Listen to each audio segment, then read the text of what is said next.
Tiningnan niya ang kabuuan niya sa isang malaking salamin. She looks like an elegant and sophisticated woman. Nakasuot siya ng isang mamahaling dress at sapatos na binili sa kanya ng binata. Bumaba ang tingin niya sa singsing na nakasuot din sa daliri niya. Makikilala niya na ang ama nito, at mga kamag-anak. Gusto niyang matawa dahil mapaglaro talaga ang tadhana. Kung kailan na may problema silang dalawa, tiyak pa sumakto ang family gathering ng mga ito. Wala siyang magagawa, dahil isa lang siyang empleyado nito. Bayad siya para umaktong asawa ng binata. If you're ready we can go now. Hindi niya nilingon ang binata, nang pumasok ito sa kwarto niya. Hindi siya umimik at tahimik na kumilos, para kunin ang sling bag na dadalhin. Lalagpasan niya sana ito, para siya na ang maunang lumabas ng kwarto, nang hawakan siya nito sa kamay. Bianca, we will talk after the gathering. Nag-uusap naman tayo, pwede mo nang sabihin ang sasabihin mo mamaya, matabang na ani niya. Her expression was just straight and blank. Hindi ito nakapagsalita, at napabuntong hininga na lang dahil sa tugon niya. We will talk later, ulit nito at binitawan na ang kamay niya. Nauna itong lumabas kaysa sa kanya. Kinalma niya muna ang sarili, bago tuluyang sumunod dito. Buong biyahe ay tahimik lang siyang nakamasid sa daan. Hindi siya umiimik, at hindi siya gumagawa ng kahit anong ingay. Hanggang sa makarating sila sa resort, kung saan gaganapin ang gatherings ng pamilya. At kamag-anak nito ay tahimik lang siya. Tiyaka lang siya na pilitang humawak sa braso ni Leo, nang may sumalubong sa kanilang dalawang babae at isang lalaki. Kuya Leo, bati ng dalawang kambal na babae. Sa tingin niya ay minor pa ang tatlo, pero kung sa tangkad ang pag-uusapan ay inabutan na siya nito. Is she your wife? Nakangiting ani ng lalaki. Yes, mabilis na sagot naman ng binata. Tiningnan siya ng tatlo, kaya ngumiti siya sa mga ito. Kahit wala siya sa mood ay pinipilit niyang tumugon sa mga ito, at magpakita ng ngiti sa labi. I'm Yuli and she's Yuri, we're twin, obviously, they both chuckled. You'll know I'm Yuri because I have a tiny mole in my right cheeks, ani naman nito. Tumango siya at hindi inalis ang ngiti sa labi niya. Pinagmasdan niya ang dalawa, sobrang identical talaga, at kung wala sigurong nunal si Yuri ay malilito siya. I'm Yusef. I'm the eldest and we're the cousins of Kuya Leo, pagpapakilala naman ng lalaki. Mature dito tingnan, kaya hula niya ay nasa 20 na ito. Where's your mom? Tanong ni Leo nang lumakad na sila. Inalis niya na ang pagkakahawak ng kamay niya. She's helping to prepare the food. You know mom? Mahilig mag-plating ng mga pagkain, tawa ni Yuri. Nang makarating sila sa malaking gazebo area, ay doon niya na nakita ang mga kamag-anak ni Leo. They are talking and laughing. Mom, Kuya Leo is here with his wife. Sigaw ni Yuli, kaya automatikong napatingin sa kanila ang mga tao na naroon. Son, napalunok siya ng may lumapit na lalaki, halatang may edad na ito, pero hindi mawawala ang kakisigan sa itsura. Dad, simpleng bati ng binata sa ama. Napahawak siya ng mahigpit sa bag, na dala ng bamaling ito ng tingin sa kanya. You must be the wife of my son, ngiting ani nito sa kanya. Hindi siya kaagad nakasagot, dahil medyo na-intimidate siya sa aura nito. Nagulat na lang siya nang hapitin siya sa bewang ng binata, at ito na ang nagsalita. Yes, this is my wife Bianca. Leo iho. Bamaling ang tingin niya sa babaeng papunta sa gawin nila. Kumapit ito sa braso ng ama ni Leo, at doon niya lang napagtanto kung sino iyon. Hindi naman mapagkakaila na kahawig ito ni Lloyd. Nandito na pala kayo, ani nito. Ito na ba ang asawa mo? Napakaganda naman. Ngumiti lang siya sa mga ito, dahil hindi niya alam ang sasabihin niya. Kasal lang naman kasi sila sa papel, at paniguradong dadating ang panahon na malalaman ng mga ito ang tungkol sa bagay na yun. Balak niyang tumahimik lang buong araw, at umiwas sa mga tanong ng mga ito. Sigurado siyang magtatanong ang mga ito tungkol sa kanila ni Leo, at wala siyang maisasagot. Umupo sila sa isang sofa. Nakahawak pa rin sa bewang niya si Leo. Gusto niya sanang alisin yun, pero maraming mata ang nakatingin sa kanila. Don't worry, we will not stay here for too long. I know you're not comfortable, bulong nito sa kanya. Umiwas lang siya ng tingin dito, at kunwaring tumitingin sa paligid. Pangiti-ngiti siya pag may nakaka-eye contact siya, na mga kamag-anak ng binata. Maya-maya lang ay mas dumami pa ng dumami. Lumipat sila sa isang table, dahil nakahanda na ang mga pagkain. May mga server na rin at bartender para sa mga drink. Nahadyap naman ng mata niya si Lloyd na kasama si Alora. Kung pabunggahan ng suot, ay panalo na si Alora. Parang a-attend ito ng club party, dahil sa revealing na suot. Nawala ang ngiti nito nang magtama ang paningin nila. Pinaikutan siya nito ng mata, at nang may lumapit sa kanila, ay biglang nagiba ang ekspresyon ng mukha nito.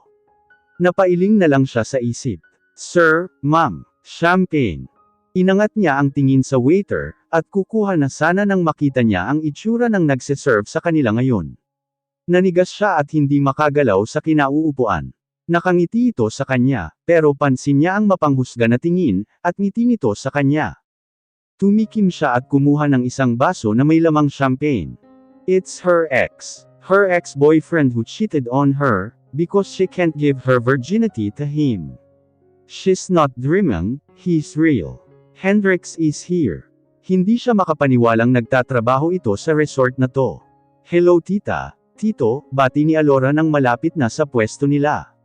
Kasama kasi nila sa isang table ang daddy ni Leo at ang mommy ni Lloyd. Good to see you hiha. Kumusta kayo? Anak, hindi mo man lang sinabi sa akin na pupunta kayo, baling naman ang ina ni Lloyd sa anak. You're busy with your boyfriend? I don't want to disturb you, pabalang nasagot nito sa ina. Kita niya ang gulat at lungkot sa mata ng ina ni Lloyd. Umayos ka ng sagot, Lloyd. Hindi naman nito pinansin ng ama na sinita ito.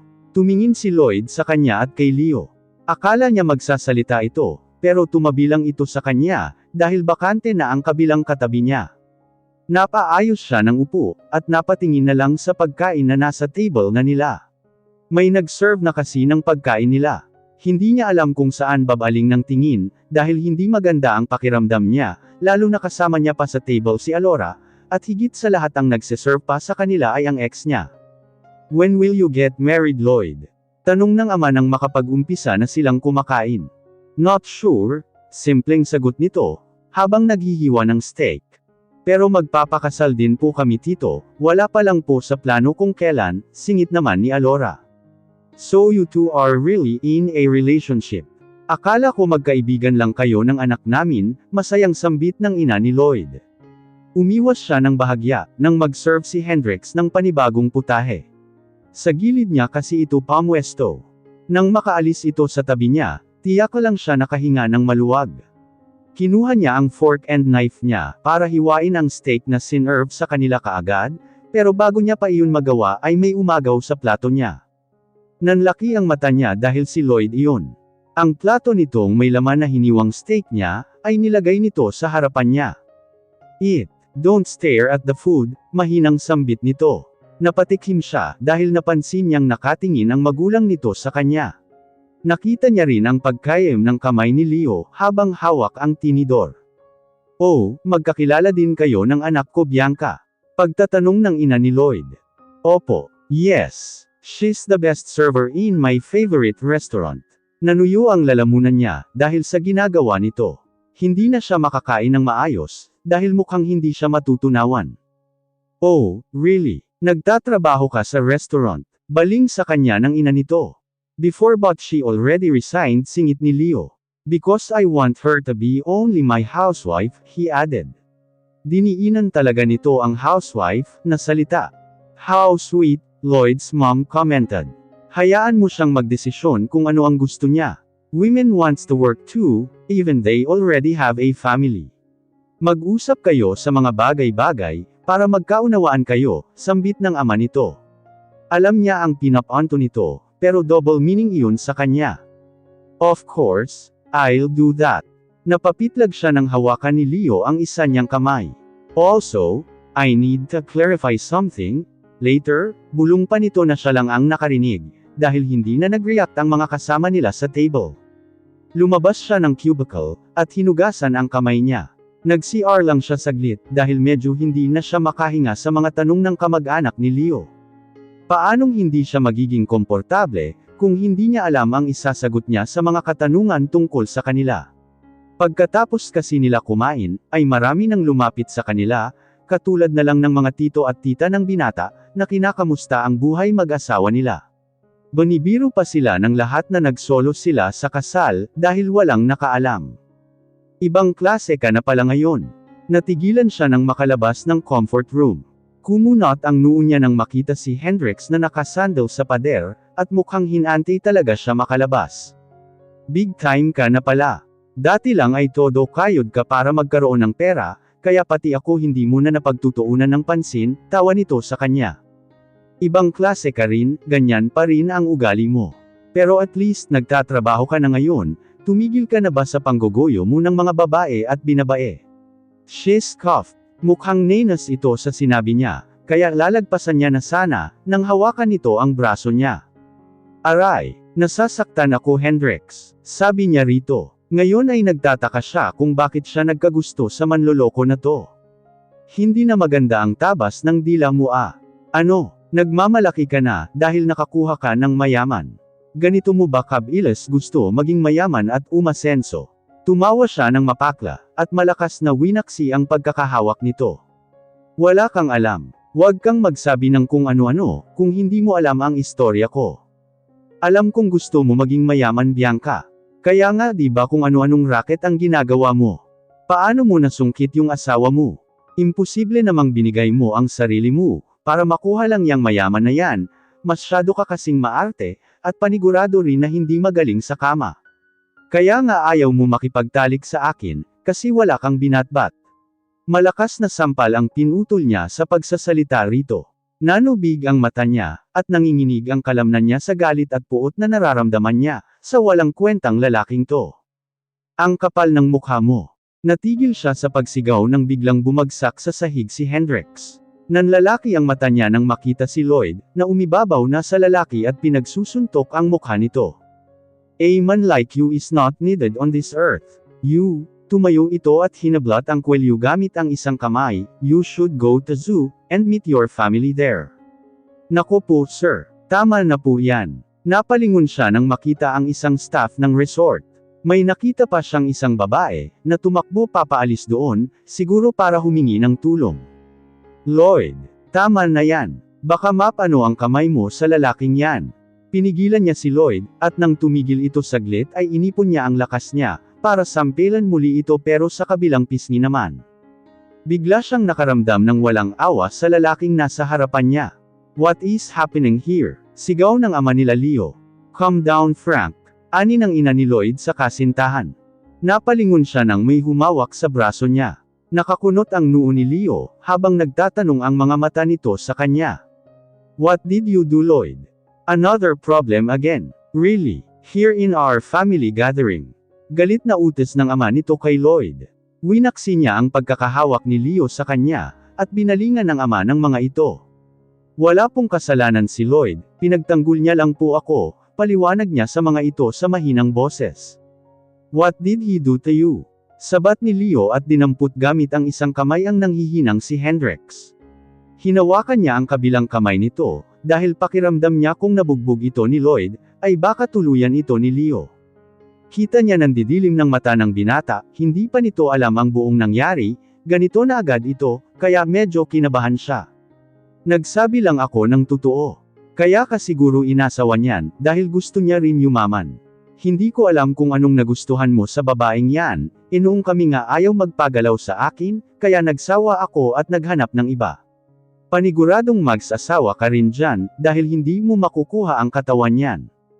Sabay-sabay ang pagsinghap ng lahat, nang tumalsik si Hendrix, at tumama sa pader. Hindi siya nakapag-react agad, dahil napakabilis ng pangyayari. Muling sinugod ni Leo ang lalaki, at aawat na sana siya nang may pumihil sa kanya. Don't stop him. Because if I'm your husband, I'll finish him, ani nito sa kanya. Gusto ko pa siyang bugbugin, pero dahil wala akong karapatan sa iyo, I'll stop here, he added. Lloyd, I'm sorry Bianca, I used you to get the company. Naguguluhan man siya sa sinabi nito, pero hindi na siya nakapagtanong, dahil mas lalo lang lumakas ang ingay. Puro sigawan ang nangyayari, at ang mga bata ay pinaalis sa lugar kung nasaan sila. Tiningnan niya ang ama ni Leo, pero blanca lang ang itsura, habang nakatingin sa ginagawa ng anak.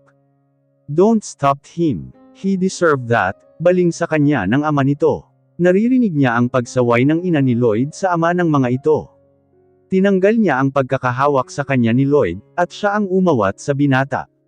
Leo, tama na Leo, sigaw niya rito nang hindi ito maawat. Hinablot niya ang matigas nitong braso, hinahatak niya ito kahit hirap na hirap siya, dahil malakas ang binata. Leo, I'll finish this man, giit ni Leo sa kanya, at hindi pa rin tumitigil sa pambubugbog sa lalaki. Kita niya na mawawala na ng malay si Hendrix, dahil duguan na ang mukha nito. Leo, pag hindi ka tumigil lalayas na talaga ako, at hindi na kita babalikan pa. Sigaw niya. Mabilis pa sa 4:00 ang paglingon nito sa kanya. Nagtama ang paningin nila, nagtatas baba ang dibdib nito dahil sa galit. Pabalang nitong binitawan ang lalaki, at binalingan siya. Sinalubong niya ang tingin nito, at tinibayan niya ang sarili. Sinaman niya ito ng tingin, at parang naging switch iyon para kumalma ang mukha nito. I'm sorry. Hinatak nito ang kamay, at niyakap siya ng mahigpit. I will not do it again. Don't leave me baby, he murmured. Para namang may pumisil sa puso niya, ramdam niya ang kung ano-anong emosyon sa boses ng binata. Para itong naging maamong tupa, pagkatapos magwala.